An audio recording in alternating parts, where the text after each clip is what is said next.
Epistemology is a crucial branch of philosophy that focuses on understanding knowledge. Along with ethics, logic, and metaphysics, it is considered a major subfield of philosophy. Epistemologists explore questions about the nature, origin, and scope of knowledge, including its justification and rationality. Among the core areas of debate in the field are the conditions required for a belief to constitute knowledge, potential sources of knowledge, the structure of a body of knowledge, and philosophical skepticism. Some specialties in epistemology include formal epistemology, historical epistemology, metapistemology, and social epistemology. The term epistemology first appeared in the 19th century, and it has since become a recognized division of philosophy. Despite this, questions about knowledge have been considered by major historical philosophers, such as John Locke, who investigated the original, certainty, and extent of human knowledge. The theme of this paragraph is the history and evolution of epistemology, the branch of philosophy concerned with knowledge. It starts with the observation that before Ferrier and Russell, epistemology was not seen as a separate division of philosophy. However, ancient philosophers such as Plato and Aristotle had already explored questions of knowledge and belief. The paragraph discusses their contributions and the emergence of schools of thought such as skepticism and Ajnana in ancient India. It also notes the contributions of medieval philosophers such as Aquinas and Occam, and the Islamic scholar al-Ghazali, who argued for the will of God in shaping events and connections. The style is informative and scholarly, referencing specific works and authors. Contemporary scholars use various methods to understand the relationship between past and present epistemology, but the issue of whether the problems in epistemology are perpetual remains a matter of contention.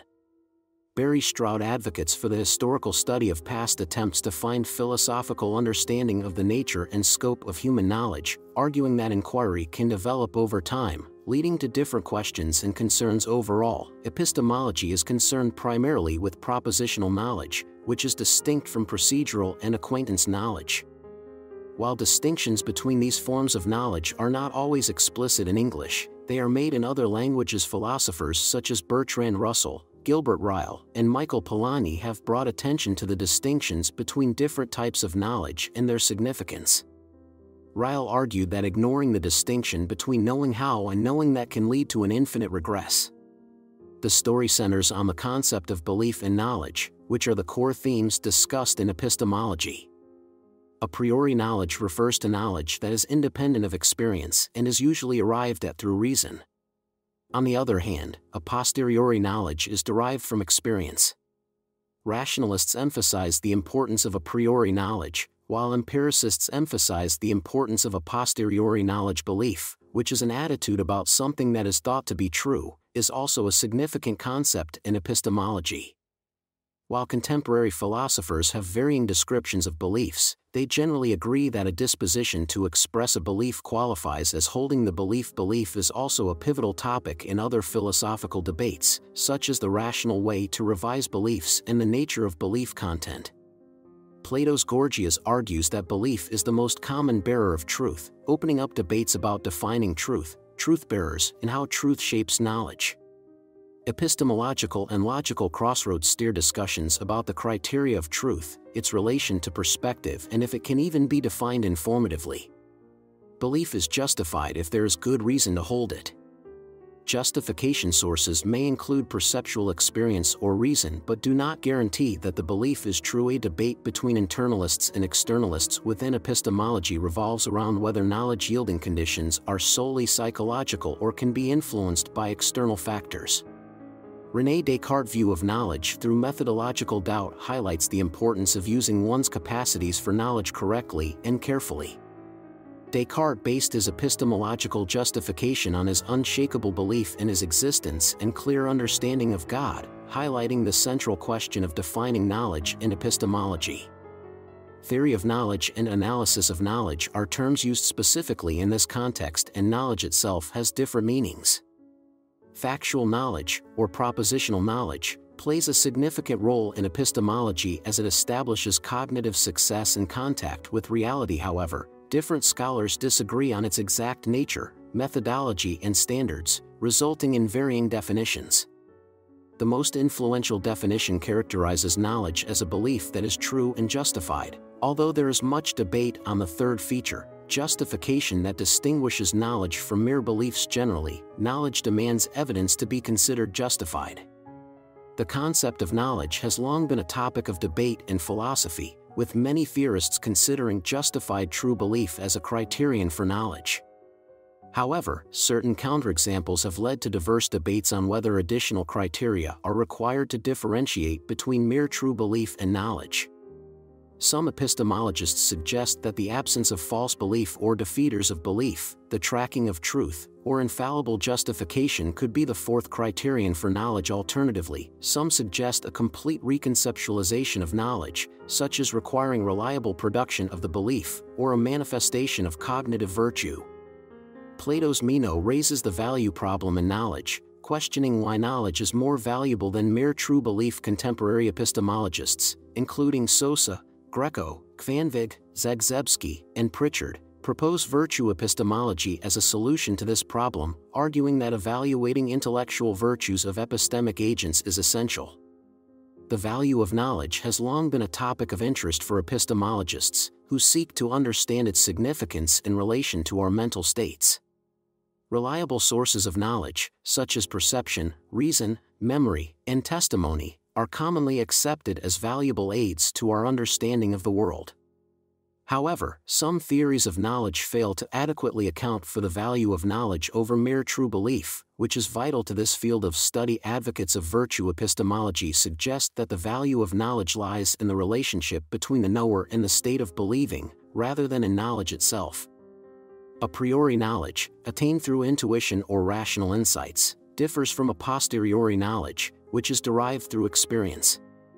The distinction between the two can be illustrated through the example of the crow. If you believe that all crows are birds, you are a priori justified in doing so, while if you believe that all crows are black, you are posteriori justified due to your experiences. Finally, evolutionary psychology posits that there is an innate predisposition for certain types of learning, and that our brains are not entirely tabula rasa, but rather consist of an exposed negative awaiting development. The critical distinction between propositions that are analytic and those that are synthetic has important epistemological implications. If propositions that can be known a posteriori are the same as those that are synthetically true, and propositions that can be known a priori are the same as those that are analytically true, then there can only be two types of successful inquiry: logico-mathematical inquiry and empirical inquiry. This would imply that branches of philosophy such as metaphysics could never provide informative accounts of what exists. However, the analytic-synthetic distinction has been challenged by philosophers such as Willard Quine, and the problem of providing a logical foundation for human knowledge, also known as the regress problem, remains unsolved.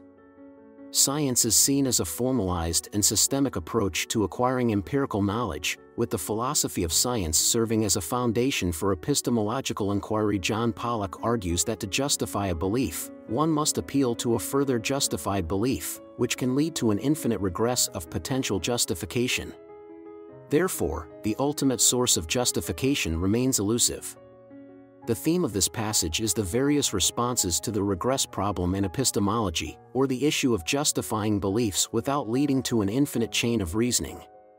Foundationalism suggests that certain beliefs can serve as the foundation for others, but this theory is criticized for being arbitrary. Coherentism rejects linear justification and instead argues that beliefs are justified in relation to each other, but faces the challenge of ensuring that the belief system corresponds to reality. Infinitism suggests that an individual may have an infinite number of reasons available to them, while foundherentism attempts to unite foundationalism and coherentism in a crossword puzzle analogy. As the nature of justification in epistemology is complex, each approach to the regress problem has its strengths and weaknesses. The theme of this passage is epistemology and the different views on knowledge. Rationalism and skepticism are the main views discussed, with rationalists claiming that reason is the primary source of knowledge while skeptics question the possibility of human knowledge. The passage highlights the historical figures and schools of thought associated with these views, and mentions the concept of certainty and its relation to knowledge overall. The passage provides an overview of epistemological debates and the attempts to understand the nature of knowledge. The theme of the story is epistemological skepticism and its different classifications as mitigated or unmitigated skepticism. While Descartes believed that our immediate sensory impressions were the only beliefs beyond doubt, he also argued for the existence of a benevolent God who would not allow systematic deception to occur. Mitigated skepticism accepts weaker knowledge claims, while unmitigated skepticism rejects claims of both virtual and strong knowledge. Pragmatism is a fallibilist epistemology that emphasizes the role of action in knowing, and different interpretations of pragmatism emphasize truth as the final outcome of ideal scientific inquiry and experimentation, truth as closely related to usefulness, experience as transacting with nature, and human practices as the foundation of language. Naturalized epistemology de-emphasizes traditional analytic questions and instead uses psychological methods to understand how knowledge is formed and used in the natural world. Epistemic relativism is a perspective that challenges the concept of absolute truth, rationality, and justification. This view suggests that what may be true for one individual may not necessarily apply to others. Unlike epistemic contextualism, which relates to language meaning, epistemic relativism goes beyond it to demonstrate that variable hinders not just the meaning, but the relevant facts themselves. In contrast, constructivism focuses on how knowledge is created rather than what it is, creating new definitions that prioritize viability and intersubjectivity over objectivity and truth. The construction of knowledge thus differs from objectivism, which focuses on identifying the object of knowledge. Meanwhile, idealism presents a metaphysical and epistemological viewpoint that suggests that the knowledge individuals possess is sourced from mind-dependent phenomena, and it shares elements of empiricism and rationalism.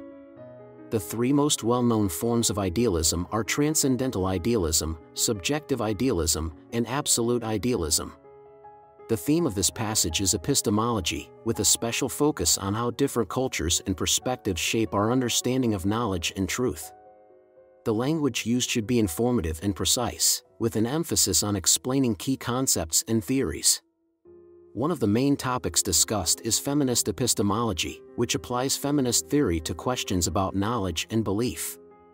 Notable feminist epistemologists include Miranda Fricker, Donna Haraway, Sandra Harding, and Elizabeth Anderson, each of whom has contributed unique insights to the field.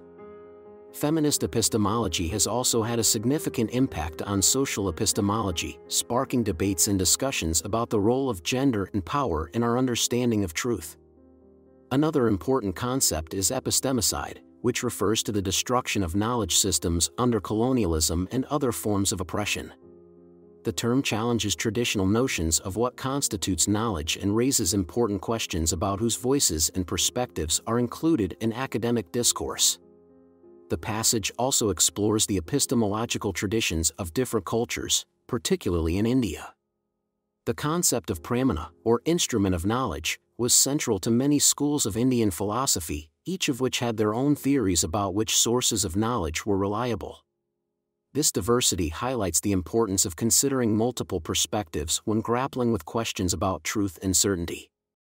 Overall, the passage emphasizes the complexity of epistemology and the role that culture and social context play in shaping our understanding of knowledge and belief. Formal epistemology employs formal tools and methods drawn from various fields, including probability, decision, logic, and computability theory to model and analyze issues of epistemological relevance. This approach distinguishes itself from traditional epistemology by shifting its attention to uncertain, inductive, and belief revision topics, rather than knowledge analysis, skepticism, and justification issues. Historical epistemology, on the other hand, examines the historical context and changes in different types of knowledge, with 20th-century French scholars such as Abel Ray, Gaston Bachelard, Jean Cavaillés, and Georges Canguilhem emphasizing scientific discourse transformation. Metaepistemology represents the metaphilosophical study of the methods, aims, and subject matter of epistemology, seeking to uncover inaccuracies in epistemological debates and determine whether mainstream epistemological questions are indeed appropriate. Social epistemology explores knowledge questions in broader social contexts and investigates how interpersonal beliefs can be justified.